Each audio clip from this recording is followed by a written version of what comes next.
Happy spring, Aquarius. Welcome to your March 2022 astrological forecast.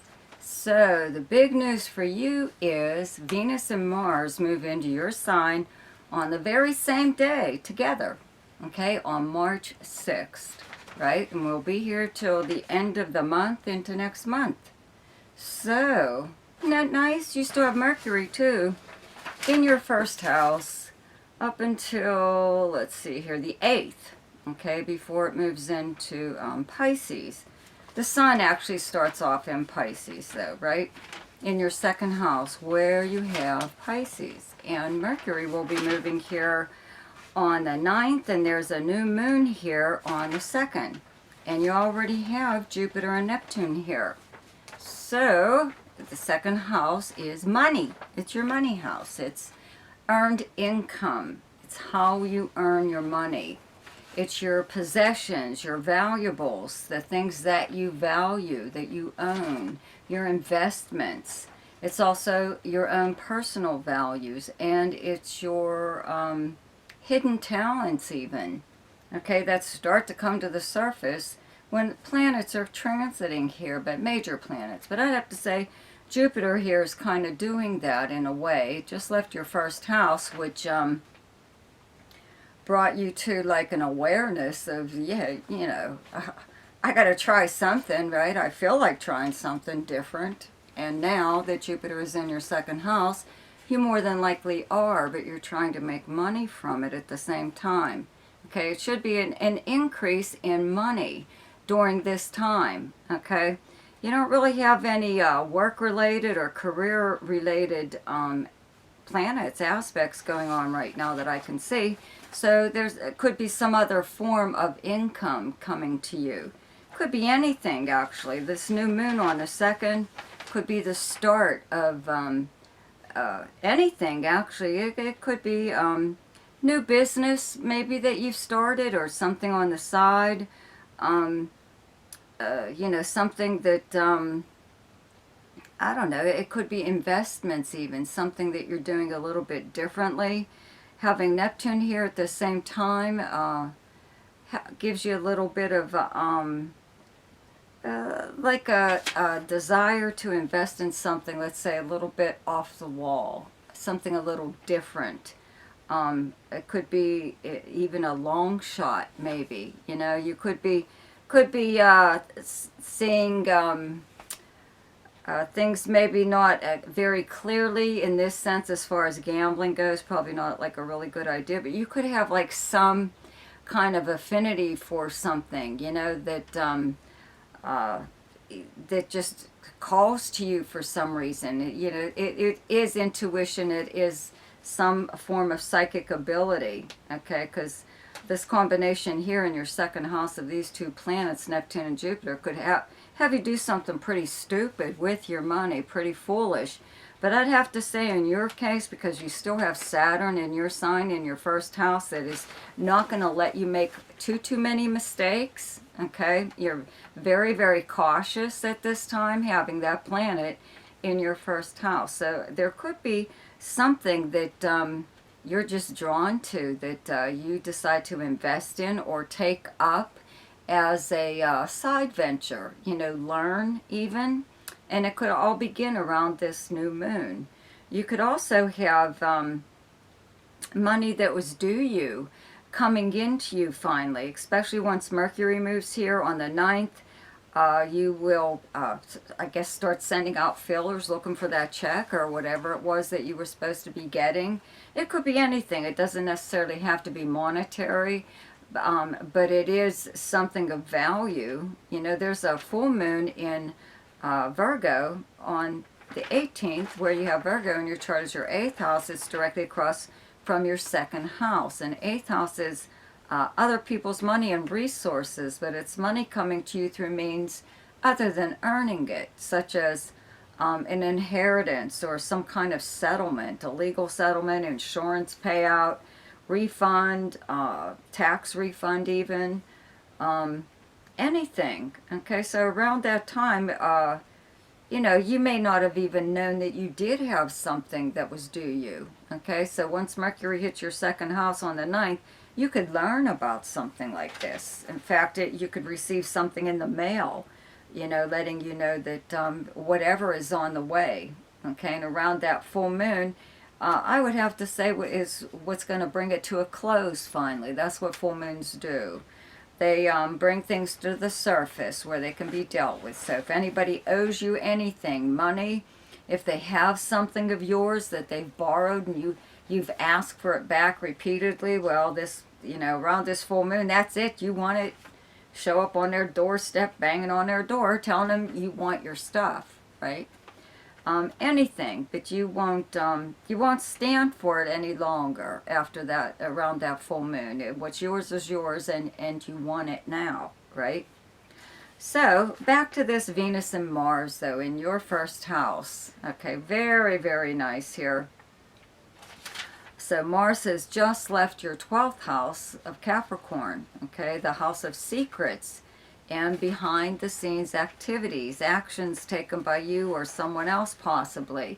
It's many, many things, many hidden things. Okay, so when Mars was here, you could have been working on something, could have been something creative, could have been something financial, or you're just looking out for yourself, you know, checking things out, investigating into what is the best move to make in regards to yourself or your family, you and your family or people you care about, you know. So now that Mars has moved into your first house, you're going to take action on all this preparation that you've made, okay? And if you haven't done that, there's just still something that you've done, maybe you don't even realize that you have, or information that you've accidentally found out or stumbled across or didn't know that you could even use, you know, to your advantage, that now you can.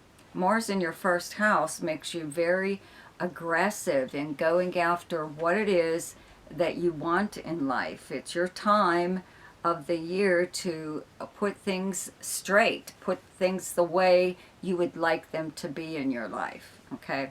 I always tell people Mars is your way of reminding people what their lives would be like without you in it, because Mars is also the ego planet, and it usually only visits your sign every other year, which is about the time that you do have to remind people just who you are, you know. So if you don't like the way someone's treating you or has been treating you, even if they're just taking you for granted, well, you'll let them know about it right now. But you may have one or two conversations that start off with, if it wasn't for me, you know, you wouldn't have this, or we wouldn't have succeeded at this or that, or whatever. You know, it's a one of those if it wasn't for me kind of transits. You know, you're letting people know what the hell you've done for them. You know, or like I said, what their lives would be like without you not around anymore. You know, you've done an awful lot for these people, right? Usually this is the people closest to you, okay? So having Venus here, though, at the same time, Venus in your first house makes you very, very appealing. So this is like really the best time to talk to somebody that's very uncooperative or very hard to approach, or they're a long shot of some kind. If you need their cooperation or their to be in their good graces or something or anything, make a good impression. Okay, Mars gives you the guts to do it, and Venus gives you like the aura of pleasantries and beauty and whatever, you know, appeal, okay?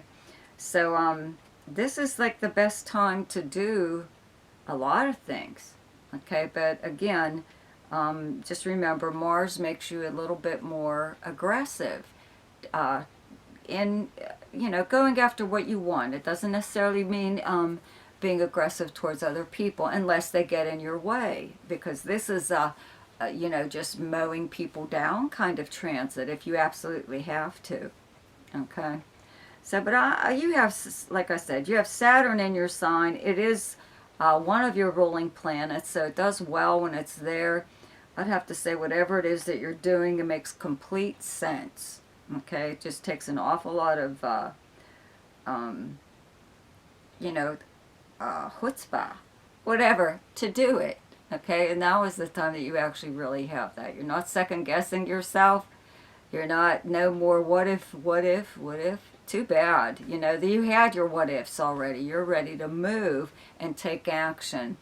In fact, Mars is such an energizing planet that you may physically feel very energetic and the need to release some of that energy. So a lot of times people take up like things like dancing or exercising, walking, running, something, anything, just to release some of that energy. So don't be surprised if you do something like that. And again, this being the love planets traveling together, there's always that, you know, I'd have to say, you know, a possibility for many, many things, okay? But the appeal here, having Venus in your sign in your first house, does mean that you will be getting a lot more compliments than you normally do, even from like complete strangers, okay? They will usually compliment your appearance or whatever it is that you're wearing, or your eyes, your hair, something about you, okay? So don't be surprised if people approach you a lot more than they normally would, okay? Now the Sun moves into Aries on the 20th, and Mercury moves here on the 27th. So Mercury's actually moving kind of fast this month. Once it moves into Pisces on the 9th, it just zips right through into Aries on the 27th. So you have Aries in your third house of your everyday life, the people you would encounter or the places you would normally go throughout the course of your day. Okay, this is your neighborhood, your neighbors, your siblings, your cousins.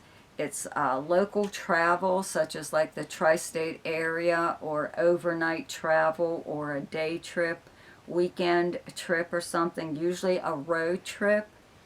Big communication house. This is your house of regular postal mail, which might actually increase once Mercury moves it here on the 27th. Also, you running around your own neighborhood, like doing a lot of things, getting a lot done, even if it's just visiting a lot of businesses or shopping or something or other.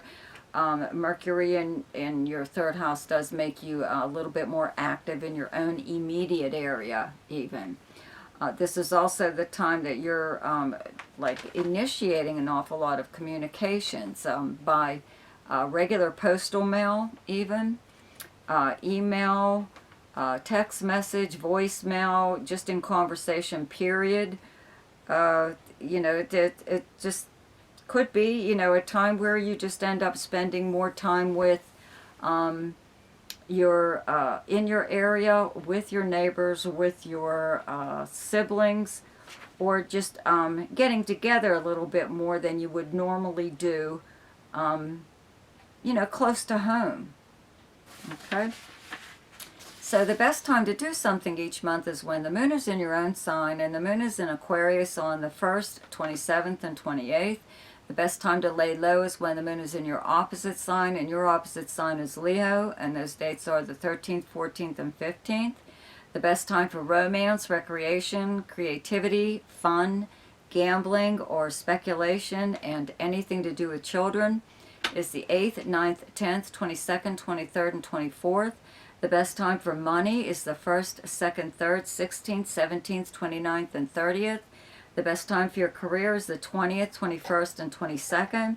And the best time for communication and travel is the 4th, 5th, 18th, 19th, and 20th. So I'd like to thank my subscribers for their continued support and for liking and sharing this video. If you're new to my channel and you like this video, be sure to subscribe and like and share it. Also check out my weekly forecast, and in the description box below there's a link called Ask Me a Question, which is for people who would only like to know maybe one or two things about their chart. And there's also a link there to my website where if you would like to have your full chart done, you can get more information there. Okay, so happy spring, everybody, and I will see you next week. Goodbye.